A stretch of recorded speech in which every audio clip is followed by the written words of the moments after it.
Photoshop দিয়ে যে কোনো ছবি হতে কিভাবে টেক্সটের পেছনে ব্যাকগ্রাউন্ড দেওয়া যায় আমরা সেটা দেখব। তো আমরা প্রথমেই এখানে অব্র ইউনিকোড দিয়ে আমরা বাংলাদেশ লেখাটিকে কনভার্ট করে নেব। তারপর এখান থেকে কপি করব, কিবোর্ড থেকে কন্ট্রোল সি, এখানে টেক্সট টুল ক্লিক করে আমরা কিবোর্ড থেকে কন্ট্রোল ভি চেপে পেস্ট করব।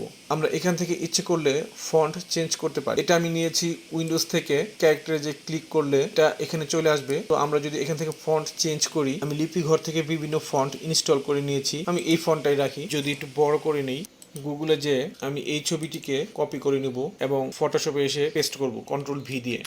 ছবিটিকে বড় করে নিব, আমি এটাকে ব্যাকগ্রাউন্ড দিব বাংলাদেশ লেখার পেছনে। এখন লেয়ার অপশনে এসে ছবির যে লেয়ারটি এটি সিলেক্ট থাকা অবস্থায় আমরা কিবোর্ড থেকে অল্টার চেপে ধরবো। এরকম তীরের মতো চিহ্ন আসলে আমরা মাউস থেকে লেফট বাটন ক্লিক করব। ক্লিক করার সাথে সাথে আমরা দেখতে পাচ্ছি আমাদের লেখার ব্যাকগ্রাউন্ড পেছনে ওই ছবিটি চলে এসেছে। এখানে অবশ্যই টেক্সট নিচে থাকতে হবে লেয়ার এবং উপরে থাকতে হবে ছবির লেয়ার। আমরা এভাবে যে কোনো লেখাকে যে কোনো ছবি থেকে ব্যাকগ্রাউন্ড দিয়ে দিতে পারি।